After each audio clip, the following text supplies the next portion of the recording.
Buenas tardes con todos los presentes. Nosotros en nuestro grupo estamos exponiendo el diálogo desde la perspectiva de los actores en los conflictos sociales. En este caso, me ha tocado el rol estatal. Mi nombre es Hans Smith. Buenas tardes con todos los presentes. Mi nombre es Eric Fernández y voy a representar el rol de la empresa minera. Buenas tardes con todos, mi nombre es David Pulis y en este caso yo voy a representar el rol de la autoridad comunal. De acuerdo. En cuanto a la primera pregunta, es si la primera intención fue el diálogo en este conflicto. Desde la perspectiva de la autoridad estatal, se considera que el diálogo no ha sido la primera opción. El proyecto contaba con permisos y autorizaciones y eso hizo que se priorizara el aspecto legal antes que el social.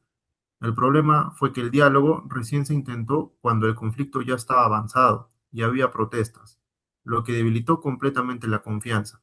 En ese sentido, el Estado no cumplió adecuadamente su rol preventivo ni de mediador.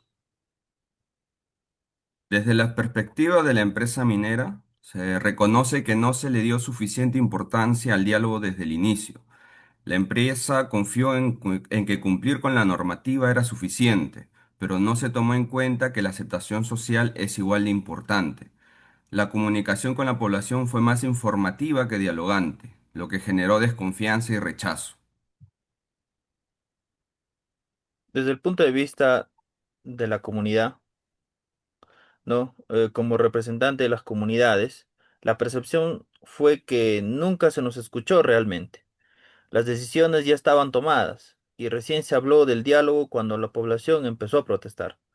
Para nosotros eso demuestra que no se nos consideró como actores claves desde el principio.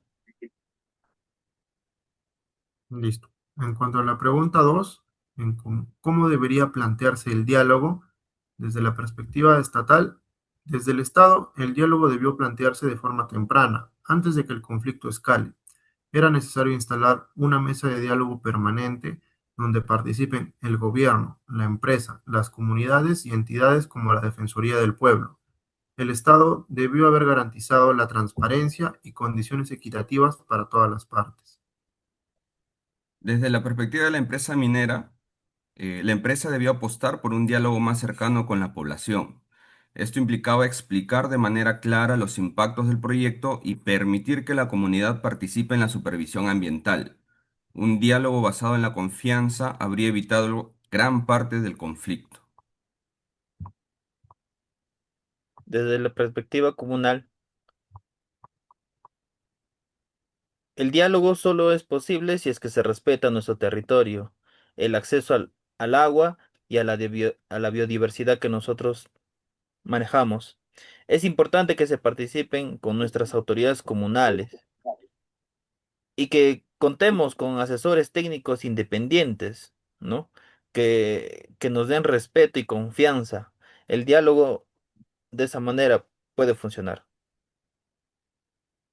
Listo. La tercera pregunta, ¿la violencia es un medio para atender las demandas?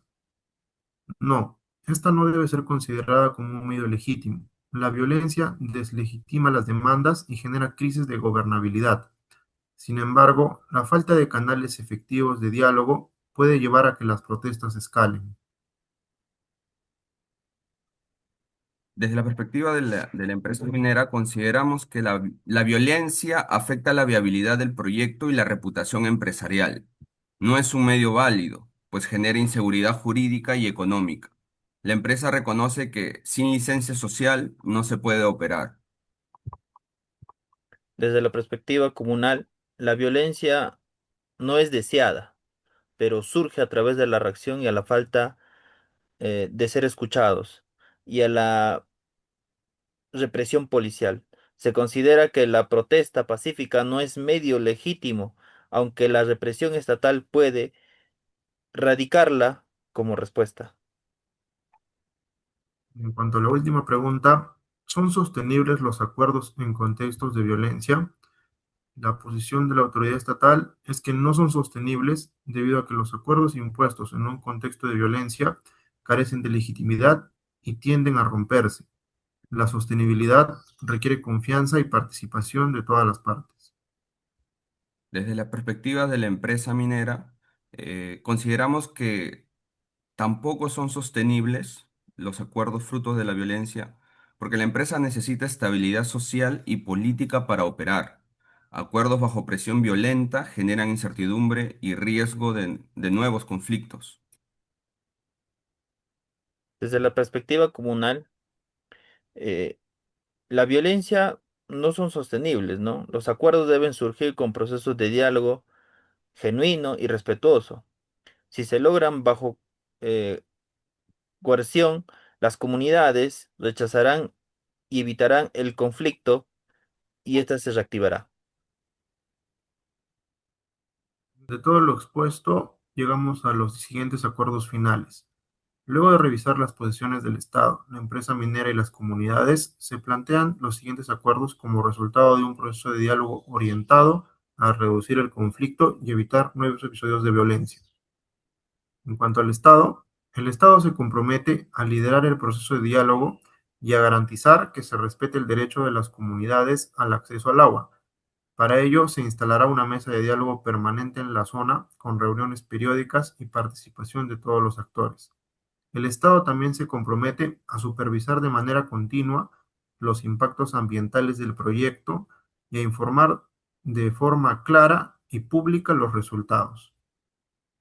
Con respecto a la empresa minera se compromete a no iniciar actividades extractivas mientras no exista confianza por parte de las comunidades. Asimismo, acepta que se realicen estudios ambientales independientes y que las comunidades participen en el monitoreo del agua. La empresa se compromete a respetar los acuerdos alcanzados y a adecuar el proyecto en función de los resultados del diálogo. Por parte de la comunidad, l- las comunidades se comprometen a participar activamente en la mesa de diálogo y a expresar sus demandas de manera pacífica. Asimismo, se comprometen a respetar los acuerdos alcanzados, siempre que se garantice la protección de las fuentes de agua y del territorio. La vigilancia comunal del cumplimiento de los acuerdos será por parte del proceso. Englobando el acuerdo final, las tres partes acuerdan que el diálogo será el principal mecanismo para resolver el conflicto. Los acuerdos serán evaluados de manera periódica y podrán modificarse si alguna de las partes incumple lo establecido. De esta manera, se busca construir una solución gradual, realista y sostenible en el tiempo. Gracias. Muchas gracias. Gracias.